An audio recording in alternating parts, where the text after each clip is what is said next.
Visite de mon potager au jardin du Grand Jas. Donc un jardin sans insecticides, sans herbicides, sans fongicides, sans labour et pas d'engrais à apporter non plus.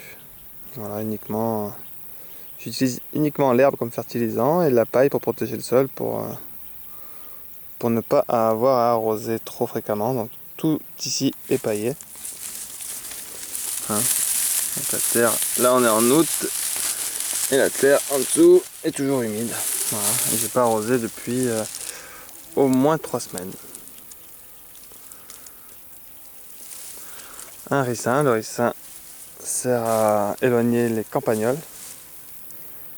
Donc j'ai eu énormément de courgettes, j'ai pas mal de tomates. On les voit peut-être pas forcément ici, mais en fait il y a pas mal de production de tomates. Voilà.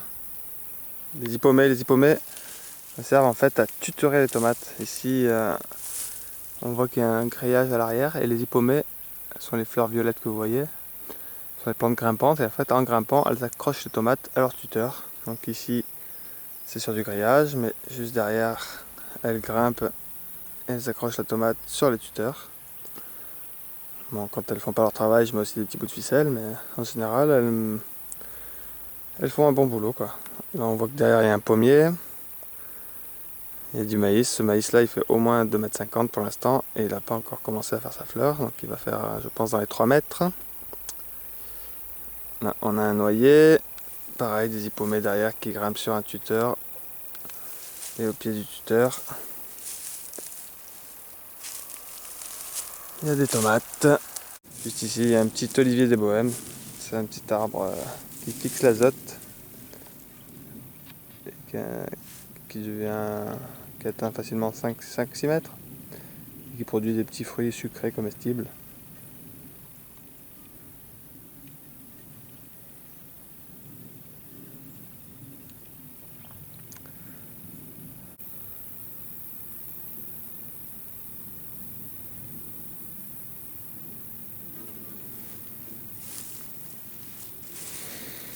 Pareil, si on parfouille un petit peu à l'intérieur, qu'est-ce qu'on va trouver tac, tac, tac. Ah bah voilà, j'ai trouvé des tomates. Ah, je vais essayer de vous les montrer si je les trouve sur la caméra. Voilà, une tomate jaune, tomate poire jaune. Là, il y a un tout petit pâtisson en train de se former. Voilà. Et en fait, à chaque fois qu'on regarde à l'intérieur, on trouve des quantités et des quantités de fruits. C'est un peu l'abondance. Pour un jardin qui demande vraiment très peu de travail. J'arrive même pas à me faufiler dans les allées tellement les courges sont devenues grosses. Hop, tomate, on voit qu'il y a de la tomate en préparation. Un peu de partout.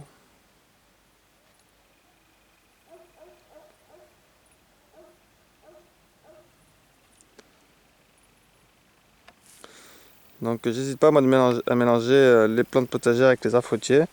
En fait l'arbre fruitier bénéficie des petits soins que j'apporte au potager.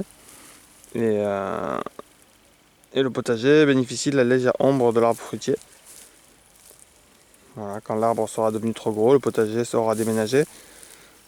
En général, je plante mes arbres fruitiers plutôt vers le nord, pour le soleil qui vient plutôt du sud, puisse quand même rentrer dans le potager, même une fois que celui-ci aura grandi. Voilà, l'arbre fruitier, ben là-bas je vais essayer de zoomer sur le pommier, je sais pas si on va le voir. Là, non, là c'est le mûrier, le pommier il est là. Donc le pommier il est vraiment chargé de pommes. Énormément de pommes sur ce pommier, il y a une branche qui pend, mais on la voit pas. Là, si, là on voit qu'il y a des pommes encore. Voilà, donc là il y a un mûrier. Hop.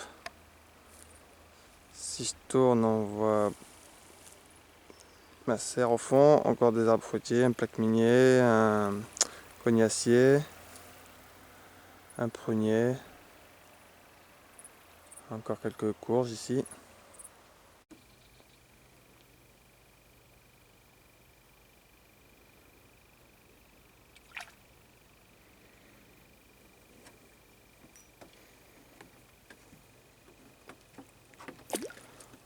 Des massettes, des roseaux, un sol pleureur, des iris des marais, il y a des grenouilles, des poissons, pas mal de libellules, d'agrillons.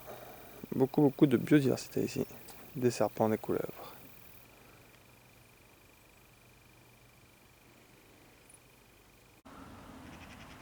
Ici on a un arbre faisant. Donc, un arbre qui produit des petites baies très appréciées par les faisans et qui sont également comestibles pour l'homme. C'est un petit peu sucré, c'est un fort arôme. Voilà, c'est pas désagréable.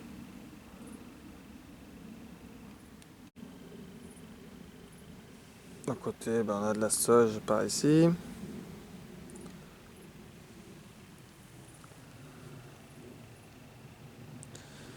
Là, on a un Nelegnus bingay qui produit également des petites baies comestibles et qui fixe l'azote. Là, on a encore une énorme sauge violette. Là, on a un pommier juste ici. Là, on a un forsythia qui fait des fleurs jaunes au printemps, très jolies. Et les premières fleurs au printemps.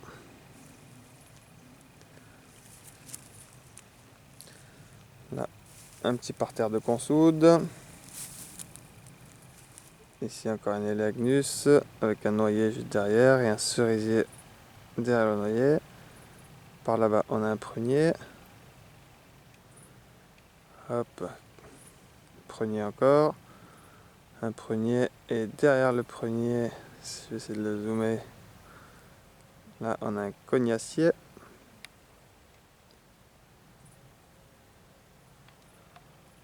Voilà, la noisetier, de la tanésie.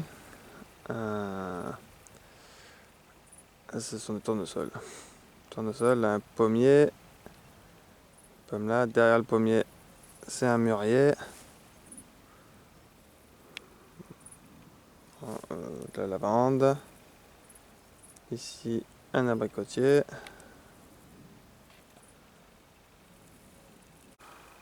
Cette année, dans la serre, il y a eu énormément de tomates de plantées, quasiment que ça.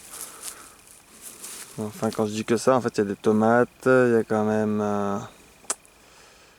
qu'est-ce qu'il y a d'autre? Il y a des courgettes là-bas au fond, il y a quelques blettes, quelques plants de ricin. Il y a des physalis. Ici, nous avons de la morelle comestible.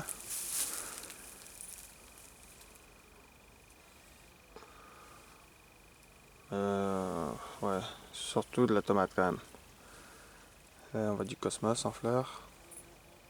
Avec un fruit de physalis aussi juste au-dessus.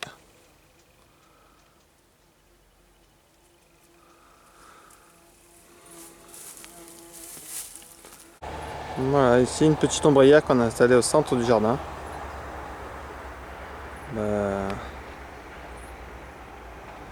L'intérêt de cette ombrière, c'est de nous protéger du soleil pendant l'après-midi.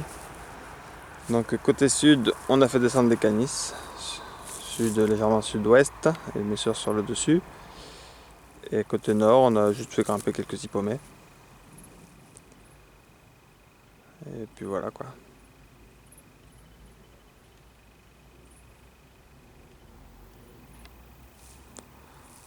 C'est assez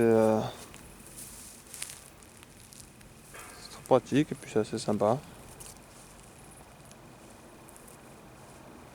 De profil, ça donne ça.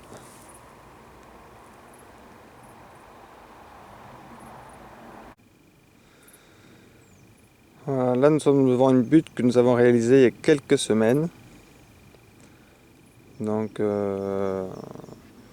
tout pousse très très bien.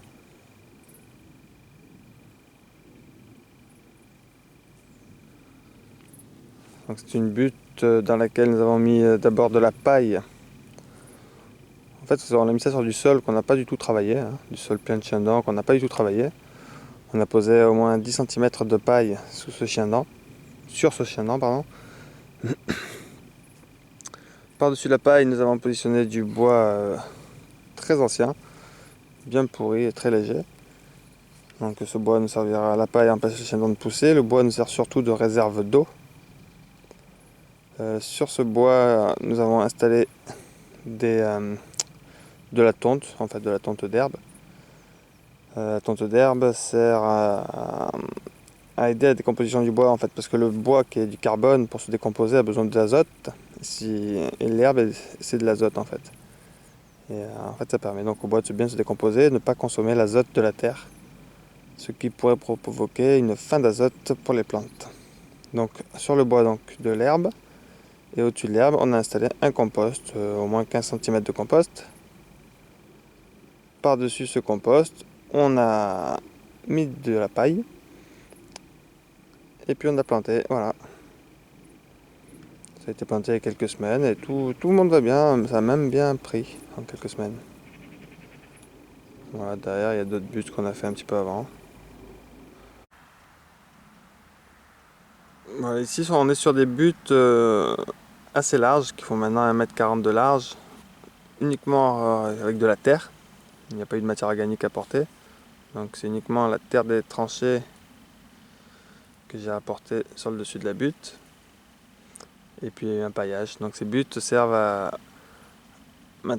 surtout à planter des arbres en fait, qui n'aimeraient pas avoir les racines dans l'eau en hiver, vu qu'on est en zone inondable, c'est assez gorgé d'eau en fait en hiver. Donc là il y a une vigne, on voit un Elaeagnus juste à côté. J'ai planté pas mal d'arbres de la famille des Elaeagnus. Donc Goumi du Japon, Olivier des Bohèmes, Olivier d'automne. J'ai planté des amandiers. Là cet automne j'ai planté aussi des oliviers. Donc tout ça ce sont des arbres qui ne pourraient pas survivre les pieds dans l'eau.